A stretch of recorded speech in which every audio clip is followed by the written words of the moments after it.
Got all the gear in here.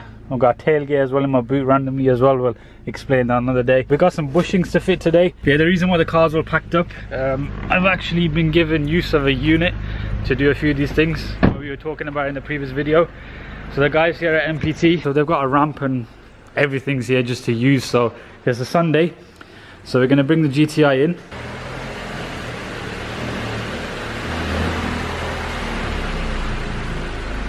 Right, so the bushings we're fitting today are courtesy of Powerflex, so big shout out to them. So first I ordered the handling pack, which is this. So this gives you a variety of different ones. Now here we have the rear tie bar. We'll probably do these last. Here we have an engine mount insert. Now this is quite straightforward to put in. So in terms of the front control arm, these are the smaller bushings at the front, which we are going to put in today.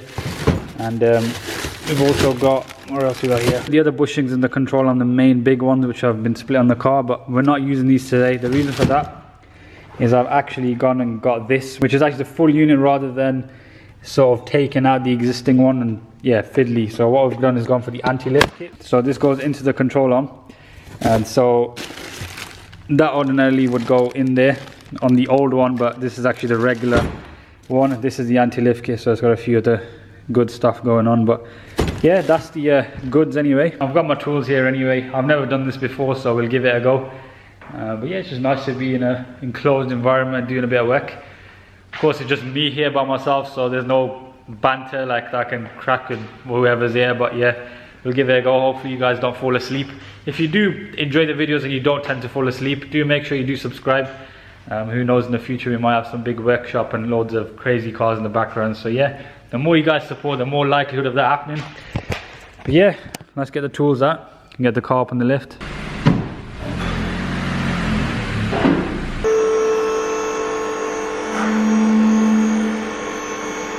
First time putting the car up on a 4-post lift, trying to make sure it's lining up properly. Look at the wheels, man. So this is the front control arm here, which I want to take off today. And as you can see, this thing here looks exactly like that unit over there. But the bushing in here, as you can see, is fully split. A bushing here as well. Hopefully the fact that this is a 4-post doesn't really affect what we're going to do, but we'll see anyway. As you can see, the downpipe is still looking good. The rest of it hasn't really changed since we were last under the car. Here's a dog bone mount, which a lot of guys were mentioning, and this is the engine mount here, the main one, where you can put that insert into. Okay, that's a better, put the light down here, it gives it a bit more of a better look. Alright, so these here, we were trying to jet off last time. Yeah, so there's the anti-roll bar looking all disgusting. Exhaust, yeah, this thing's pretty rotten under here, but as expected with the usage and mileage, but the car drives fine. Let's deal with the front first, one thing at a time. And yeah, let's try and get this control arm off. It's a quick change of plan. I know this might look a bit sketchy, but we've had to take the wheel off because of the bracket, just yeah, having the wheel on. I thought maybe you might be able to do it, but it's just all gone out of line. I'll show you when we jack it back up. That straight away you can sort of see the benefits of say a 2-post, because you can have the wheel just hanging there. Right, my wheel is under there, so some safety. I mean, I don't know how I could put the jack stand there, because there's no way, you can't put the jack stand on this, because that's what I'm working with. Let's put the light on. So look here, I've got these bolts off. I need to get them off, but the wheel of course had the weight on there. I need to get that off now too, but I'm to use this big breaker bar here because these are so tight and I can't get the impact gun under here. So yeah, plenty of little drawbacks, but we'll get there.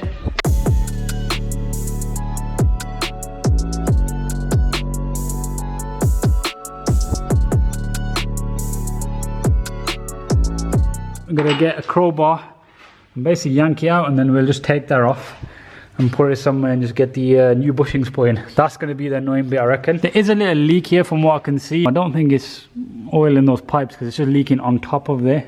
So it seems to have a sump leak there. Yeah, it looks a bit dodgy at the moment, but the plan is to do the pickup pipe now. Because we've got access to the ramp, it's much easier for me to get these sump bolts off rather than doing it at home. And then we'll give the car a service as well, of course, fresh oil change, as you would when you're taking the sump off and put a new filter on and whatnot. As you can see, these are the intercooler pipes. This is the turbo outlet pipe, the one with the one that I picked up with the red end. As you can see in the KO3, I think the end bit is black. There's a turbo just up there. Quicker way to get a bit more access is you take off this shield here. Right folks, so got the bar here, well, it's sort of a breaker bar, it's the one we use for tyres here, but I should have brought my crowbar with me, I got it at home. Okay, did not expect that. He got whacked in the head with a control arm. In the videos that I watched, it wasn't this violent. Chronicles of me mashing on my car by myself here. I stopped recording for about half an hour, so we sort of skipped ahead. But progress hasn't been great. The reason being, the last nut on here, the whole thing is moving. So you know, like when you undo it, I was untightening it for ages, but actually wasn't moving anywhere. The back two came off, but the top one, the whole sort of bolt moves as well as the nut. So bit of a faff, I know, right now. So I've got a pliers on the top and I'm trying to hold it, but yeah, it's just getting tired, man. This is good if someone could hold the control arm up, because it kind of is dangling down. So yeah, we'll give it a go. It's a bit of a pain, but maybe it'll be good when it's finally done, who knows. Right, folks, so we're back here again. Had a little break for the past few hours, thought I'll get something to eat. And it helps now that I've got two cars. I know we're talking about selling the M2 in the previous video, but trust me, today it's coming very handy. Got a lift back home and I've just come back now to just sort out this spinning bolt issue. M2's in here as well. It looks like a garage just for my cars at the moment. But first order of business, I've been given a brownie. One of my mates on the way here, I just picked it up. So before we get started, of course, gotta have a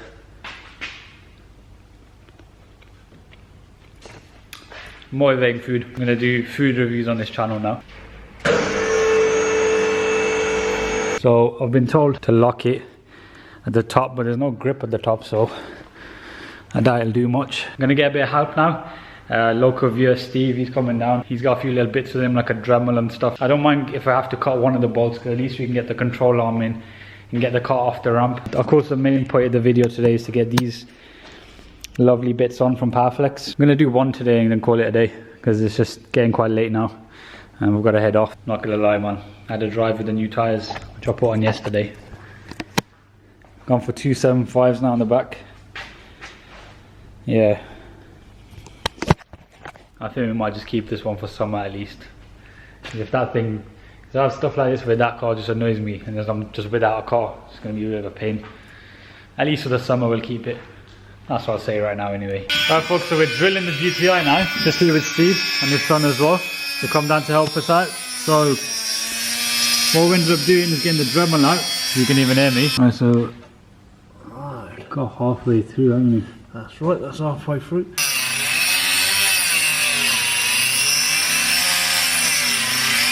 Right, so we're leaving the stuff to the professionals here. I wouldn't say professionals. I've done it a few times, so. Better than me anyway. The amount of dust on this car as well, which makes it even harder. Like, look at the state of this. I had the wire brush out earlier. It's a bit of advice as well, if you're going to do the control arms yourself, just be prepared. You might have to Dremel the thing off. I wasn't prepared this morning, but at least we got most of the bolts off. But there's one thing, last few hours just been we got the, well, Steve has made me get there anyway. So while Steve's just cracking on with that, give me the keys to his car. We're just going to pull it in over here. There we go, Leon Cupra. Big plans for this, Steve was telling me. For now I believe it's just got a stage 1 tune on it, I might be wrong. What we'll do, we'll just bring it into the unit because it's a bit nicer to have it there. So it's good to have people that are willing to help, man. Steve and his son have been watching the videos for a while as well. So he dropped me a message on Instagram as well. He said they just, if I need a hand, to just let him know. This is stage 1, Steve. Say again? You've had it tuned, haven't you? This Cupra, isn't it tuned? Yeah, stage 1. Stage 1. Yeah. And stage 2, DSG. Stage 2. Yeah, our DSG's been mapped as well. Yeah, I was just saying to him, I was saying that you got some big plans for this in the future. Steve's had a few RS6s in the past, so don't put anything past him. Does sound really good, that does. A good overrun this has. Much better than standard. Here it is then. The main man Steve has got the control arm off. We're Dremeling it for about half an hour, 40 minutes. Yeah. A good 40 minutes. Yeah, let's have a look. As you can see, brings it right round here, son. And there's your ball joint. Yep. 30mm nut and bolt through there. Yeah. And you'll be fine again. So what we'll do... Your bushes. Right, let's have a look at this. So the plan is we're going to get... We'll knock that out now. Yeah, we'll knock that out and then we'll get just these two on, so at least we can get the car off the ramp and get the wheel back on. And then we'll just call it a day after that. I'll get the bushings changed over now. Put the anti-lift kit and do one today. And then probably during the week, have a go at the other one. We knocked the other sort of drilled bolt out, which we're going to replace soon. And we've got it here. Here's the split bushing, which is the whole issue to begin with. Now we just need to find the correct one of these. And we've also got to take that bushing off there too. There are some companies who do it with a full control arm with the bushings already intact, but we're just going to knock these ones out. I've got this little tool that I'm going to use. If not, we'll just use the blowtorch over there, but we'll try and stay away from some fire today. Right, so we've got more of a pain here, which is the front bush here, which is refusing to come up. So because it's like 10:30, right now, we just want to go home. So we need to free up the ramp. Right, so we've got it all on. Yeah, to be continued pretty much, but it's a lot harder than it looks. So it's probably not a one-man job, especially if you've got an older car like this, because the stuff just gets rusty. Right, so wheels back on the GTI. Probably look a bit rough and it'll been under the car for a few hours. We've got part of the anti-lift kit on. I know it's a bit weird, but it's bank holiday tomorrow, so we probably won't be able to get the replacement bolts because everyone's just going to be closed. The front bushings, I might leave them because they're a bit fiddly. So we may do the full control arm eventually in the future. So for now, let's get the anti-lift kit on. And yeah, if you enjoyed the video, make sure to give it a thumbs up and subscribe for a lot more content to come. And yeah, we'll just keep it regular now. We've got access to this unit. Also, if you need any tires or anything like that, if you need a alignment, make sure you come check these guys out too, based in Solihull. So yeah, I'll see you later, guys.